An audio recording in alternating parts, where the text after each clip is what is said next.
Tell me about the article. Well, it started out as this fluff piece about tourism in Bangkok, but I don't think the magazine is going to like the angle that I'm taking because everyone immediately commented about how rude the smog was, that it was like shock to the lungs, like the second that you... Hello and welcome to the video review of Uncharted 4 here on GamesRadar.com. I am Andy Hartup, Executive Editor, and I'm joined by Leon Hurley, who reviewed Uncharted 4 for us, the lucky man. Yes, I did. Yes, I've played all 16 hours of it. Well, that's how long it took me to play. And yes, it's good. And it's good, but it's not great. And I feel like the internet will immediately go, "You hate my game, you bastard!" Blah blah blah blah. It's not. It's a good game. It's better than most things you'll play this year. I just don't think it's quite 10 out of 10, and I don't think it will be on any kind of Game of the Year lists. Okay, so let's start by saying, what does it do really, really well? It's fantastically pretty, like jaw-droppingly gorgeous. Like from the vistas, the world. Like you look around, pan the camera, and it looks beautiful, and the facial animation is incredible. Like, there's moments where the characters, like, you see the muscles move under their skin, or like a little tightening around the eye, and for a second you're like, that's creepy, that's really eerie. It also is the most refined mechanically. I think there's some really lovely traversal stuff. You use a rope to swing around. There's like these kind of shale slopes that you slide down, so there's lovely bits where you'll be sliding and you'll be thrown out into the air and you have to throw the rope and grab yourself at the last minute, swing across the other side.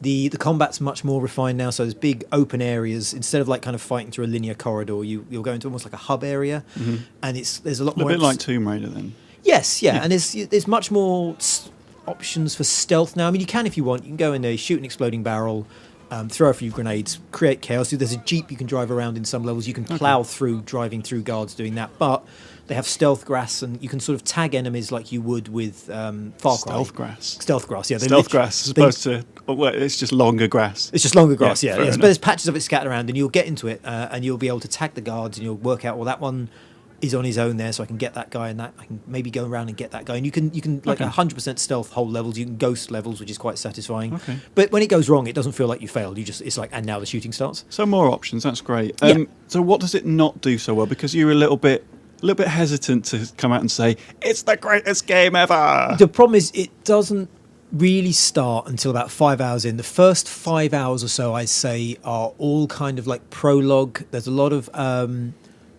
backstory stuff. There's a lot of flashback stuff.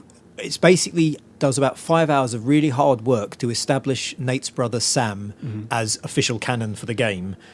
And once it kind of stops doing that and you get to a certain point in the game and you're treasure hunting, and then it feels like Uncharted. And I feel like you could get rid of all of the Sam related and flashback levels, would cut maybe 5 or 6 hours out of the game, make a 10-hour game that started with treasure hunting.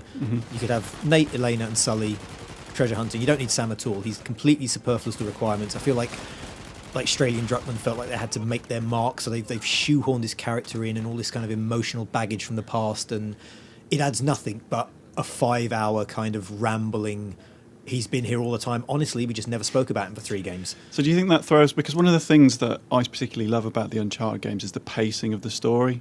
Like, it's consistently... It's high octane, and then it sort of goes back down a little bit. Then it's high octane again, and then it takes it up a little bit further, and it sort of escalates. Does Uncharted 4 follow that flow, or is that one of its failings? Like, it throws out like a very brief like set piece at the beginning. It's not even really a set piece. It's like there's like a bit at the beginning. You kind of like, oh, this is high octane. I'm not really doing that much. Oh no, it's over. And so it's beautiful, spectacle, lovely, fantastic. And then you spend the next 4 or 5 hours kind of trawling through sort of bits of the past and the present day, and establishing where Nate is, and like there's a whole level where you're just in Nate's house, like, and you wander around the attic. Where does he live? In quite a nice house. I forget where. I think it's Manhattan. Okay. Or maybe that's somewhere else. But anyway, you're in his house, and you sit down, and it's like it's nice and it's sweet. But there's literally like a moment where they're on the sofa, like him and Elena are on the sofa, like eating food and having a chat. And there's all these kind of slightly soul-searching looks in each other's eyes. Are we all right? Is the relationship okay? Kind of thing. And it's like, I want to be jumping out an exploding train, and that does come along. But it does feel like there's a point at which you go, and now the game started, and it's not at the beginning. Okay. Are the characters as likeable as they were? I mean, you mentioned that his brother, you don't really like his brother. I mean, one of the big strengths of Uncharted is even like the supporting characters, they have their own personality and they're likable, unlike in a lot of other games. I mean, how are they in this one? Sully's great as ever, but he's basically pushed back to being a cameo. So you basically with Sam all the time, and I just don't like him. And it's weird because like Naughty Dog and Troy Baker, who plays Sam, have got like a really good history of making likable, interesting characters. And Sam just feels a bit shifty and untrustworthy. Like every time he's sort of saying stuff, I'm kind of like, I don't believe you. Like I don't trust you. And it feels like if it was a kind of a burning house situation and he had to run in for Nathan or the treasure, he'd come out with the treasure. And he just. There's moments where Sully is there, and every time Sully's there, it's like, that's great, brilliant. And when Sam's there, it's just kind of like, I'm not that fussed. Like, I don't know who you are. You haven't endeared yourself to me.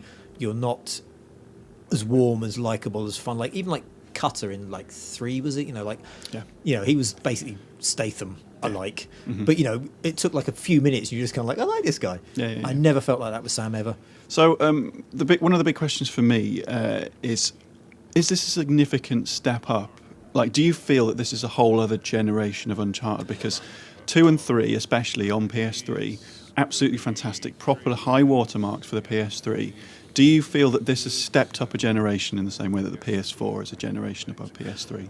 Yeah, I mean, like visually, it is absolutely beautiful. There's like bits in it where you're just like, holy shit, and you sort of pan the camera around and you can't believe what you're looking at. And the facial animation is incredible in places. Like there's such a subtlety to it. Like say just like a little narrowing of the eyes, little muscles that you don't sort of really think about. You sort of see them flex in the cheek, or like it just looks incredible. And in terms of the mechanics, like say the combat and everything flows much more freely. So you can stealth a guard, you can climb up, you can jump into thin air and then swing on a rope, land on another guard, roll out the way. The flow of it is lovely, but it does, in some ways, it does feel a bit derivative. Like there's bits where it does, and you're going, oh yeah, that was in Uncharted 2. Oh yeah, that was in The Last of Us.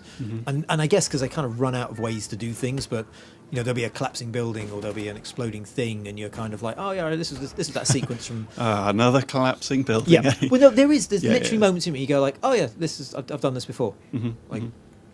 Okay. Now, one last thing, multiplayer. Have you had a chance to play it yet? Yes, played. Played it basically. Thoughts? It's good, but like it's good. It works. It's nice. They've got the supernatural elements now, so you can sort of summon like kind of ghostly homing rockets and turn yourself into a flaming genie, and it's really good fun. But no one ever buys Uncharted for the multiplayer. No one turns up for that. Like it doesn't hurt to be there, and you'll probably have a bit of fun playing with it. But it won't become. It's not going to become like a multiplayer breakout sensation. It's a fun mode, and it's there. Okay. Right then, it sounds largely positive, but a little bit slow. Could have done with a bit of editing, much like many of Kojima's games. I'll get into trouble for saying that, but there we go. That's my own personal opinion. Yeah. Leon, what score did you give it? I give it 4 out of 5 stars. That sounds fair enough. Great. Well, thanks very much for listening to us today. If you like the video, give us a like, and if you like the channel, give us a subscribe. For more Uncharted 4 coverage, there's loads more on GamesRadar.com. You ever wonder, like, different choices, how we might have ended up? No. I like the hand we've been dealt.